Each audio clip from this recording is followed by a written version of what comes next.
వందే శంభుం ఉమాపతిం సురగురుం వందే జగత్కారణం వందే పన్నగభూషణం మృగధరం వందే పశూనాం పతిం వందే సూర్య శశాంక వన్హినయనం వందే ముకుంద ప్రియం వందే భక్తజనాశ్రయం చ వరదం వందే శివం శంకరం. ఓం శ్రీ దుర్గామల్లీశ్వరాభ్యాం నమః. అర్జునం వందే జగదేక వీరం. ఓం శ్రీ రాధాకృష్ణాభ్యాం నమః. మనకి శనీశ్వర స్వామి అనగానే మనం భయపడతాం. చాలామందికి శని అర్ధాష్టమ అష్టమ ఏలినాటి శని సమయాలలో మాత్రమే మిమ్మల్ని ఇబ్బంది పెడతాడేమో, మిగతా సమయాల్లో ఇబ్బంది పెట్టడేమో అనుకుంటారు. కాదు, అసలు అర్ధాష్టమం అష్టమం ఏలినాటి శనిలో ఇబ్బంది పెట్టడాలు కాదు, అవి ట్రైనింగ్ ఇస్తున్నాడు మీకు. ఇప్పుడు మేము మా బంధువులు వచ్చారండి అని కోళ్ళను కోసేసి మేకలను కోసేసి గారెలు వేసేసి భోజనాలు పెడతారు. ఒక జీవిని చంపేస్తున్నాం అనేటటువంటి ఆలోచన మనం మానేస్తాం.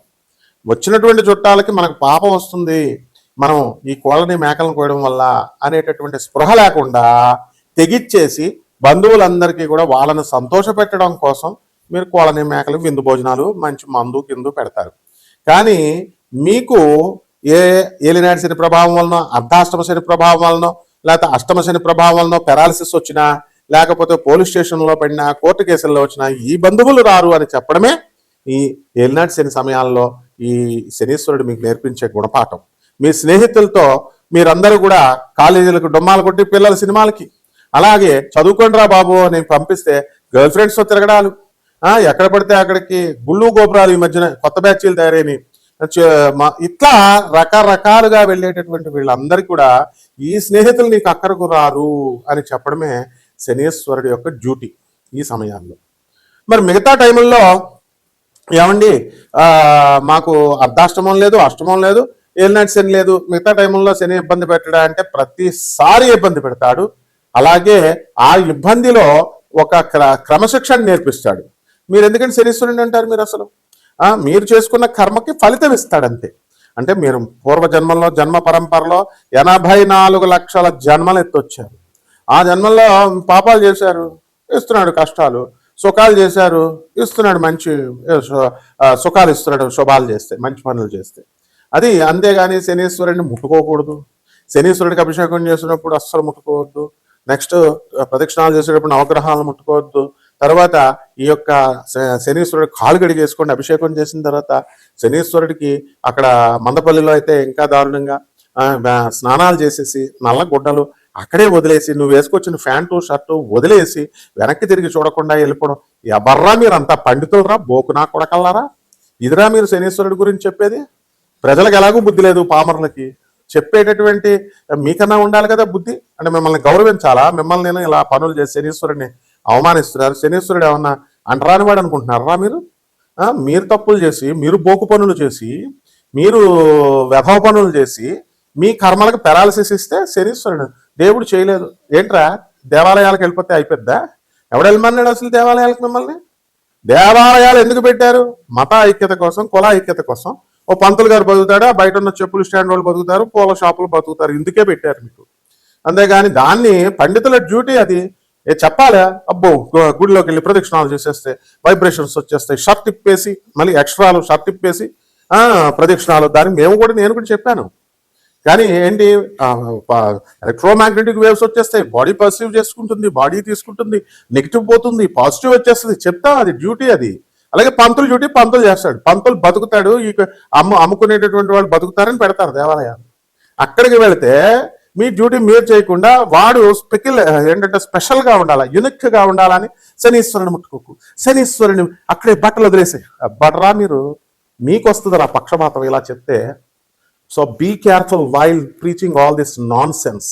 ఏంట్రా శాస్త్రాలు ఎక్కడున్నాయి? Stop peg follows. సో ఈ విధంగా చేస్తే ఇటువంటి చెప్పిన వీళ్ళకే కాకుండా పాటించినటువంటి వాళ్ళకు కూడా మిమ్మల్ని తప్పకుండా పీడిస్తాడు. రౌరవాది నరకాలకు విసిరేయడం కాదు, అసలు ఎక్కడున్నగానే చూపిస్తాడు. శనీశ్వరుడు శివుణ్ణి లెక్క చేయడు, విష్ణువుని లెక్క చేయడు, బ్రహ్మను లెక్క చేయలేదు, అండ్ ఈ ఎదిరించి పడేశాడు. And it is an autonomous planet. ముందే చెప్పాను నేను, ఇండిపెండెంట్ సంస్థ అది. ఎలాగైతే ఒక ఏఐసిటిఈ, ఒక యూజిసి, ఒక అటానమస్ బాడీస్ ఉన్నాయో, ఇండిపెండెంట్ చార్జెస్ ఉన్నటువంటి బాడీస్ అది. సో ఎప్పటికీ ఆయన ఆన్సరబుల్ కాదు శనీశ్వరుడు. బ్రహ్మకి మిగతా గ్రహాలు నోరు మూసుకొని వెళ్ళి రిపోర్టింగ్ ఇవ్వాలి, బ్రహ్మ విష్ణు మహేశ్వరులకు ఇవ్వాలి. శనీశ్వరుడికి there is no necessity. Even నవగ్రహాల నాయకుడైనటువంటి రవి కూడా వెళ్ళి రిపోర్టింగ్ ఇవ్వాలా. అండ్ శనీశ్వరుడు అంటే reformative planet, and he will reform the society, he will amendment planet. అది బ్రహ్మ విష్ణు మహేశ్వరులు కూడా వాళ్ళు పాత లాస్ రాసి ఇది అని అన్నప్పుడు నీకు దాన్ని అమెండ్ చేస్తాడు ఆయన. బలి చక్రవర్తి ప్రైడ్ దానాలు చేశాడు, ప్రైడ్ అహంకారం వచ్చింది.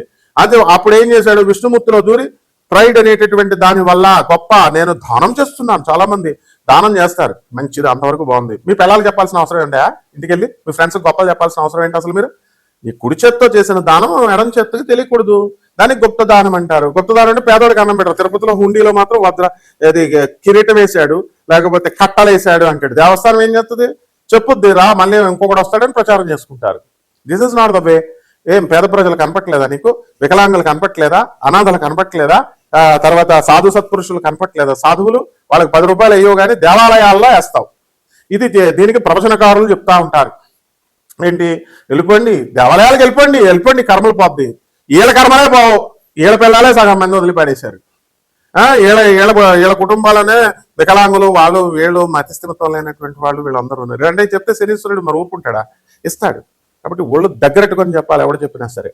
సో మీరు నాన్ సెన్స్ అంతా చెప్తూ ప్రజల సొసైటీని మీరు నాశనం చేస్తుంటే అటువంటి వ్యవహారాలందరినీ కూడా రిఫర్మేషన్ చేసుకొస్తూ ఉంటాడు. రిఫర్మేటివ్ ప్లానెట్ అంటారు దీన్ని.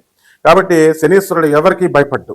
అండ్ కొన్ని సంవత్సరాల పాటు విష్ణువుతో యుద్ధం చేస్తే ఏం చేస్తాడండి విష్ణువు ఆల్టర్నేటివ్గా, ఆఖరికి ఆయన కాలు విరగొడతాడు.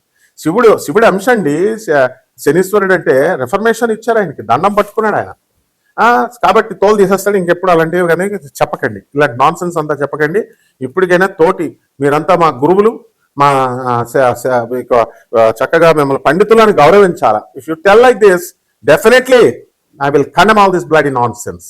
ఇకపోతే ప్రజలు శనీశ్వరుడికి మనము జమ్మి చెట్టు చుట్టూ తిరుగు, రావి చెట్టు చుట్టూ తిరుగు, తైలాభిషేకం కిలోంపా వేసేయి, నల్ల నువ్వులు వేసేస్తే సరిపోద్దా?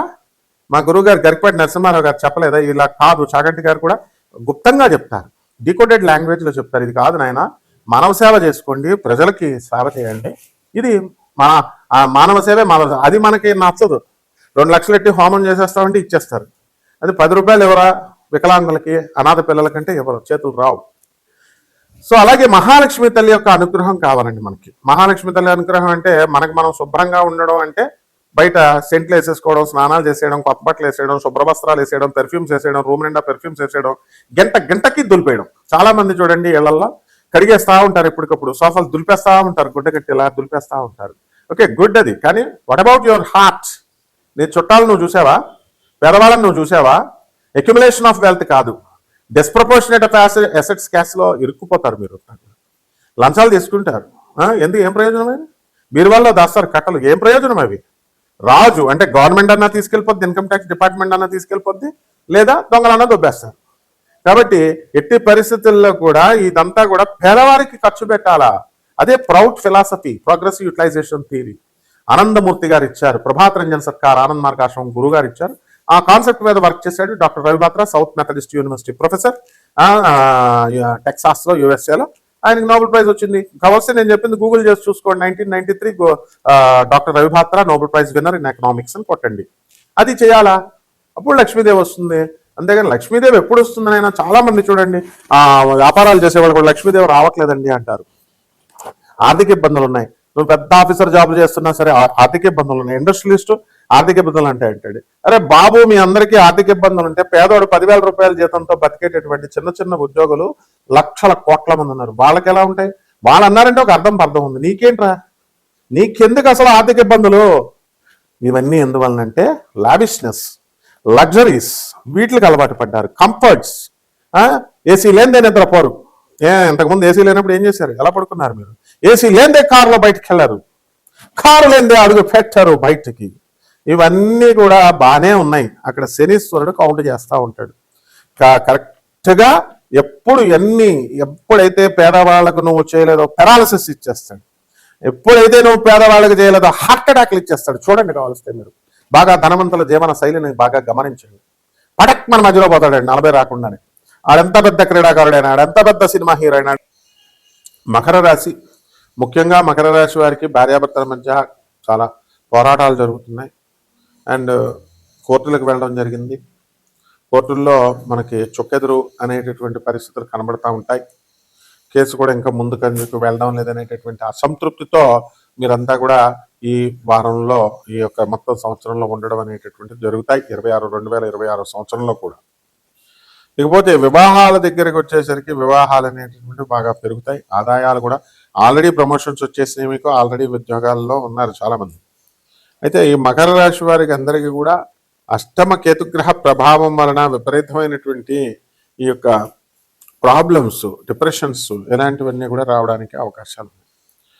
కాబట్టి ఈ యొక్క మకర రాశి వాళ్ళు భార్యాభర్తల మధ్య కొట్లాటలు కొడుతున్నటువంటి వాళ్ళు భార్య చెప్పిన మాటలు కనుక మీరు విన్నట్లయితే మీకు లాభం కలగడానికి అవకాశాలు ఉంటాయి. కాబట్టి వెంటనే ఆ యుద్ధాలన్నీ వదిలేసి మీకు ఇతరత్రా ఎవరితో అయినా కనుక సంబంధ బాంధవ్యాలు ఉంటే కనుక అవన్నీ కట్ చేసేసుకొని ముందుకు రావాల్సినటువంటి అవసరం ఉంది. రైతులకి వ్యవసాయం బ్రహ్మాండంగా రాణించడం అనేటటువంటి జరుగుతాయి.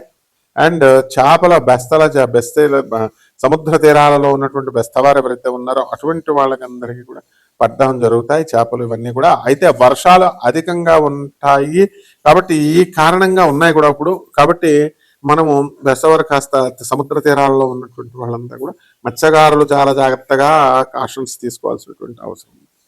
ఇక పరిహారాల దగ్గరికి వచ్చేసరికి అష్టమ కేతు గ్రహ ప్రభావం వలన విపరీతమైన డిప్రెషన్ వస్తుంది. మనకి ఒక ఆలీ లాంటి కేతుగాడు ఒకడు దొరుకుతాడు నీకు అని ఒక సినిమాలో మనకి విక్రమ్ ఆయన మనకి వేయడం జరిగింది, ఆ సినిమా తీయడం జరిగింది. అయితే మనకి రవితేజ యాక్ట్ చేసినటువంటి సినిమాలో ఆ విధంగా పరిహారాల దగ్గరికి వచ్చేసరికి ఈ కేతు జపం చేసుకోండి, కేతు స్తోత్రాలు చదవండి. కేతు కిలోంపా ఉలవల్ని ఆవుపేట రంగు ఉన్నటువంటి వస్త్రాలను లేదా ధూమ్రవర్ణము కలిగినటువంటి వస్త్రాలను ఇచ్చి పేద బ్రాహ్మణులకి దాన ధర్మాలు చేసుకోండి. అలాగే దశమహావిద్యల్లో ఒకటైనటువంటి ధూమావతి అమ్మవారి యొక్క హోమాన్ని మీరు ఇళ్లలో జరిపించుకోవడం ద్వారా బ్రహ్మాండంగా మీకు కనబడుతుంది. శుభమస్తు.